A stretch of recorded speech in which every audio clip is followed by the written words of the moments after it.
मसूरी के मशहूर इतिहासकार गोपाल भारद्वाज जो अब 75 साल के हैं और उनके दोस्तों ने 1975 में मसूरी से दिल्ली तक की करीब 320 किलोमीटर की दूरी रोलर स्केट्स पर 5 दिनों में पूरी की थी।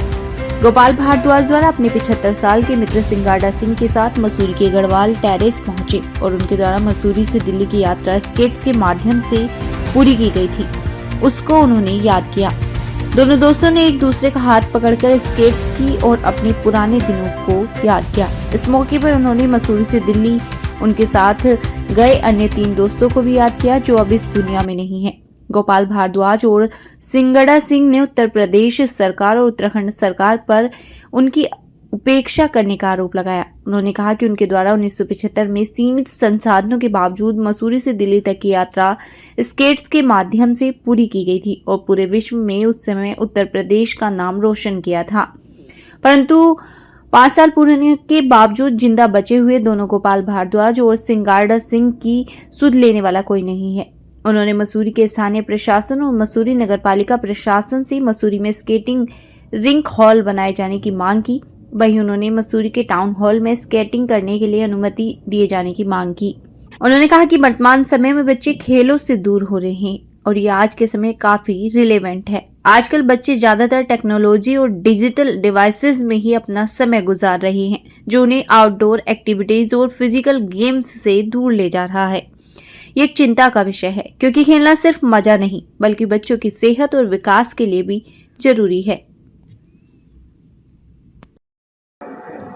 एंजॉय तो बहुत हो रहा है, इसमें कोई शक नहीं है कि ये सिर्फ गोपाल जी का और गोपाल जी का जो आप लोगों के साथ एक अंदर से बना हुआ है, तो बस उसी से हम जो है पहचाने जा रहे हैं। जबकि पहचान जो है हम शहर के मतलब कह लो कि सीनियर सिटीजन हैं और भी बहुत ग्रुप हैं, चाहे लॉयंस है, रोटरी है, कोई मसूरी स्पोर्ट्स एसोसिएशन है और भी कई हैं, तो सबको पता था कि ये है। लेकिन ये गोपाल की और आप लोगों के साथ इतनी इंटीमेसी है कि आप एक आवाज़ के अंदर गोपाल जी के पास आ गए थे और जो है इसको जितना भी मतलब पब्लिक को पता लगे कि भाई, जबकि ना तो हमारे पास रिंक है और ना ये यहाँ पे हम करते थे, ये भी इन्होंने कमर्शियल करके बहुत हाई रेट्स पे इनको दे दिया। लेकिन बच्चे कहाँ जाए हैं, बात सुनो। विंटर्स में बच्चे हमारे पास कितने रहते थे, आपने देखा है, पिछले 5 साल हमने चलाया है। तो गवर्नमेंट भी कुछ नहीं सोच रही है।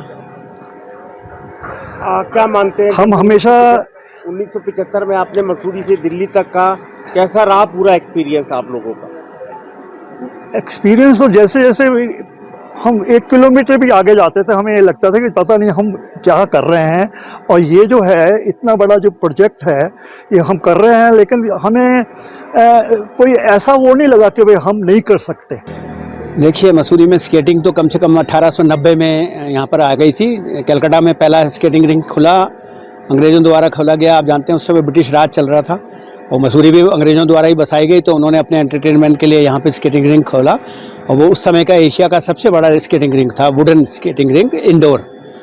और तो फिर लोग स्केटिंग करते रहे, पहले अंग्रेज करते रहे होंगे, उसके बाद जब हिंदुस्तान आज़ाद हो गया तो इंडियन बच्चे कई हमारे से सीनियर्स जो थे वो लोग किया करते थे, लेकिन सब स्केटिंग रिंक के अंदर किया करते थे। तो हम उस समय कभी कभी न्यूज़पेपर में सुना करते थे, पढ़ा करते थे या मैगजीन्स में कि बाहर के लोग, अमेरिकन लोग ज़्यादातर, कुछ लोग सड़कों पे भी करते हैं स्केटिंग। उनके स्केट्स बहुत बढ़िया होते थे और वो काफ़ी लॉन्ग डिस्टेंस करते हैं। तो हमारे लिए तो खैर बहुत मुश्किल था क्योंकि उस समय के जो स्केट्स थे इंडिया में जो बनते थे वो लोहे के होते थे, उसमें बॉल बेयरिंग लगते थे और वो तो बस लोकल लकड़ी के फ्लोर तक ही सीमित होते थे। लेकिन सिंगाड़ा सिंह जो हमारे को पार्टिसिपेंट थे, को स्केटर्स थे, तो उनका ये स्केटिंग बनाने का लोकल मसूरी में एक वो था इंडस्ट्री, तो वो उनको हमने कहा कि कुछ करो, तो उन्होंने अपने आप ही एक वो बॉडी बनाई और अपने आप ही पहिए बनाए, कुछ वो उसमें केमिकल मिला के पहिए वही। लेकिन वो जब पहिया चलता था जो फ्रिक्शन होता था उससे गर्म हो जाता था, तो वो 1-2 किलोमीटर बाद ही वो पहिया बदलना पड़ता था। लेकिन फिर भी हमने कहा चलो हम भी चलते हैं, और जब कुछ काम के लिए आदमी सोच लेता है फिर उस समय जो भी ऑब्स्टिकल आते हैं उन्हें ओवरकम करते हैं। तो पहले हम देहरादून तक गए 3-4 बार, अपने प्रैक्टिस किया, फिर उसके बाद हमने कहा चलो अब दिल्ली तक चलते हैं।